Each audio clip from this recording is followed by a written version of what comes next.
All right, buckle up, because today we're diving into some seriously cool stuff.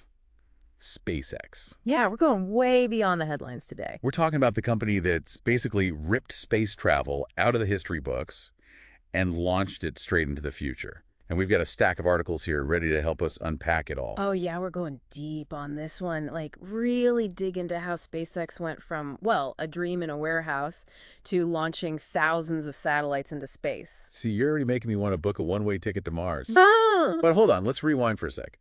Everyone knows Elon Musk, right? The guy's got his hands in everything. Electric cars, social media. Don't forget flamethrowers. Right, flamethrowers. Yeah. So, rockets. Why pour a fortune into something as, well, as wild as space travel? Well, for Musk, it's not some random career pivot, that's for sure. It actually goes all the way back to his childhood. You know, that whole fascination with colonizing Mars. Like, he was serious about it even back then. Oh, wait, seriously? Yeah, and it's not just talk. Remember reading about Musk's involvement with the Mars Society early on? Oh, yeah. Wasn't there a whole thing about a greenhouse? Like sending a greenhouse to Mars? Dead serious. It was called Mars Oasis, basically. Back in the early 2000s, he proposed this project to send a robotic greenhouse to Mars. The idea was to prove we could actually grow plants there, you know? To show everyone that a multiplanetary future for humanity wasn't just some crazy sci-fi idea. It could actually be done. Okay, even for Musk, that's pretty ambitious. But I'm guessing you can't just, like, order a Mars-ready greenhouse on Amazon Prime, right? You'd think so, wouldn't you? No, his initial plan, get this, was to buy some refurbished Russian ICBMs. Hold up. He wanted to buy used ICBMs. Talk about a budget space program. Right, I know. So Musk, he makes multiple trips to Moscow, and long story short, it became clear that buying ICBMs wasn't going to happen. But that's where the whole SpaceX thing really ignites. Musk saw how crazy expensive space travel was and basically thought, why not just do it myself? And that's how SpaceX was born. From a failed attempt to buy a used ICBM. Gotta love it. Only Elon Musk, am I right? Only Elon. So 2002, this little company, Space Exploration Technologies Corp., they set up shop in this warehouse in El Segundo, California. You've probably seen the pictures, right? Doesn't exactly scream spacefaring giant, does it? More like startup with a really, really big dream. But I bet even back then they had some serious brain power working behind those warehouse doors. Oh, absolutely. This wasn't about fancy offices or anything like that. It was all about a small, incredibly talented team, and they were all united by this one seemingly impossible idea that they could build rockets cheaper and better than anyone else ever had. Which brings us to the Falcon 1, their very first rocket. And this wasn't just some test run. This was make or break for SpaceX. And you see those early launches, some of them held together with what looked like duct tape and a prayer. It's kind of hard not to admire the sheer, well, audacity of it all. It was a gamble, that's for sure. The Falcon 1 was specifically designed to launch small satellites into orbit. But those first few years, man, it was a wild ride. 3 launch failures in a row. Imagine the pressure, the money just disappearing. It's got to do a number on your morale. I can't even imagine. 3 strikes, and you're out in most industries, let alone something as complex as, well, rocket science. But they went for a 4th launch in 2008. So what happened? Did the Falcon 1 finally fly? September 28th, 2008, mark the date. The Falcon 1 reaches orbit. And not only that, it becomes the first privately developed liquid-fueled rocket to ever do so. They didn't just defy the odds. SpaceX redefined what everyone thought was possible. Okay, that's more than just cool. That's a monumental shift in the entire space industry. It really was. This wasn't some billionaire's vanity project anymore. This was a sign of things to come. SpaceX was here to stay, and they were just getting started. That 4th Falcon 1 launch, man, that was like the ultimate mic drop. Talk about an entrance. But speaking of defying expectations, let's talk about an innovation that's really become, like, synonymous with SpaceX reusability. Landing rockets on ships. That's some next-level stuff. I mean, before SpaceX came along, rockets were single-use only, right? Like, Yeah. use it once, then it's space junk. Pretty much, yeah. I mean, can you imagine someone back then saying, hey, instead of letting the rocket burn up in the atmosphere, let's land it on a ship and use it again? People would have thought they were nuts. Yeah, it's not exactly the space shuttle with those solid rocket boosters gently gliding back to Earth. Right. But Musk, he saw reusability as like the key, the linchpin to making space travel actually affordable. Think about it, air travel. If airlines had to buy a brand new plane for every single flight, only the super rich would be able to afford to fly. Okay, yeah. That analogy really puts it into perspective. But still, landing a rocket is hard enough as it is. On a platform in the middle of the ocean. It just boggles my mind. How do they even begin to figure that out? It's incredible, isn't it? So you've got the first stage separating from the rocket, then it has to flip around to do a controlled burn to slow down enough to come back to Earth. Oh, while withstanding, what, like 1,000 times the force of gravity? Uh-huh. And the heat? Exactly. It's insane. The heat, the pressure during re-entry. And then it has to, like, thread the needle through the atmosphere, right? Navigate perfectly, and then gently touch down on that drone ship. And I'm assuming gently is the key word there. Although those drone ship names always crack me up. Of course, I still love you. Just read the instructions. They definitely have a sense of humor about it, right? But don't let that fool you. Underneath it all, it's some seriously impressive engineering. I mean, these autonomous drone ships, they use these powerful thrusters to hold their position, even in rough seas. Think about it. They're basically landing a skyscraper on a postage stamp out in the middle of the ocean. So all this effort to land a rocket, what's the payoff? Besides, fulfilling some childhood fantasy of spaceships coming back home. I mean, that's part of it, right? But the main thing, cost savings. Big time. Reusing a rocket, it drastically reduces the cost of launching anything into space. With the Falcon 9, for example, we're talking about a reduction from something like $62 million per launch down to potentially as low as $15 million when you factor in reusability. Okay, yeah, those numbers are impressive. No wonder the traditional space industry players, the big aerospace companies, they weren't exactly thrilled about this. It was a complete game changer. Oh, absolutely. SpaceX basically forced the entire industry to adapt or get left behind. But what's even more important, it made space more accessible. Not just for governments and these giant corporations anymore, but potentially, for smaller companies, for universities, maybe even private citizens someday. Which actually leads perfectly into talking about some of the other stuff SpaceX has been up to. Dragon, for example, not just a cool name. It was a real game changer in its own right.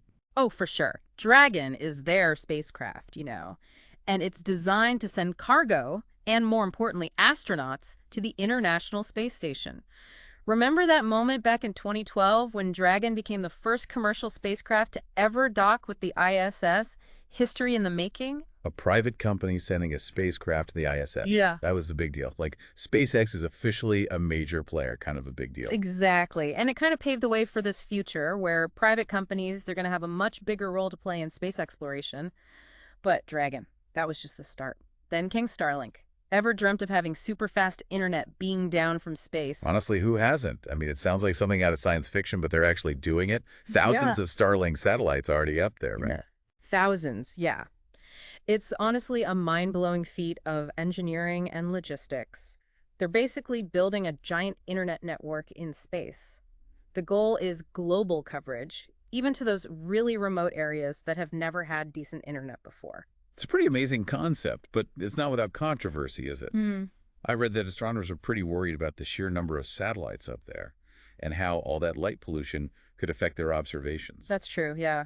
The night sky is definitely getting more crowded, and there's still a lot of debate about what the long-term impact on astronomy will be.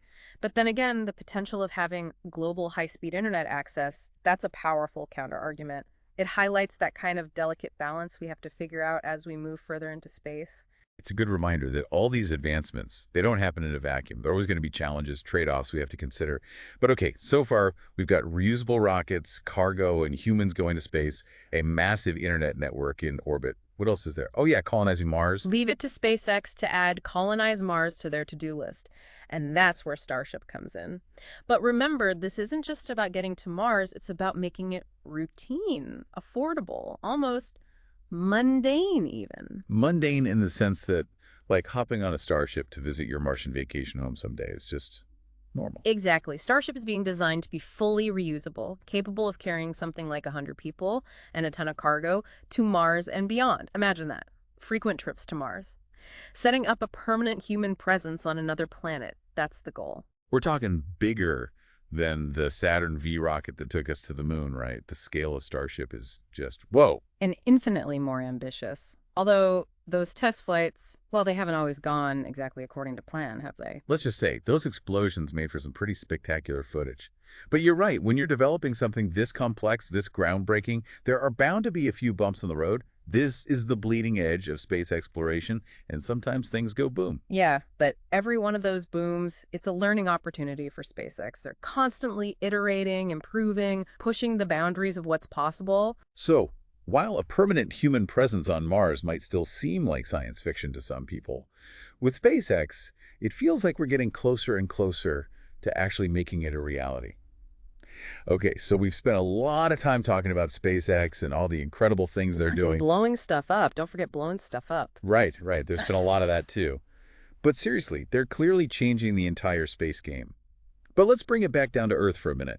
You and I, we're not strapping ourselves into a starship anytime soon. So what does all this SpaceX innovation actually mean for us regular Earth dwellers? That's the million-dollar question, right? It's about making those connections between launching rockets and actually improving life here on Earth. Okay, I'll bite. Give me an example. How does any of this translate into like real-world impact? Well, cheaper launches are a huge part of it. And I'm not just talking about making space tourism a reality for billionaires. Remember those cost savings from reusable rockets we were talking about? Yeah, those are some pretty impressive numbers. Right. Well, that makes space way more accessible for, say, research institutions, universities, even smaller companies that might not have ever even considered space before. So it's like democratizing space exploration, opening it up to more than just governments and these giant corporations. Exactly. Imagine the potential there. We could see all kinds of cutting-edge scientific research, technological advancements that benefit everyone, maybe even entirely new industries and jobs we haven't even thought of yet. It's like that old saying, a rising tide lifts all boats. Except in this case, the tide is being powered by reusable rockets. I like that. But let's be honest here, that whole Mars colony thing, it's still kind of stuck in the back of my mind.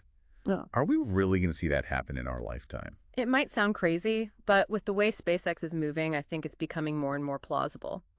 Think about what Starship represents: a fully reusable spacecraft designed for frequent trips to Mars, capable of carrying dozens, maybe even 100 people, plus tons of cargo. That completely changes the game. From one-off missions to routine trips to Mars, yeah, that's a pretty incredible shift. And if SpaceX can pull it off, if they can achieve those goals of reusability and affordability with Starship, I think seeing a permanent human presence on Mars within our lifetime, well, it's not just a dream anymore. It could actually become a reality. It's pretty mind-blowing when you really think about it. And to think, it all started with this idea of a greenhouse on Mars.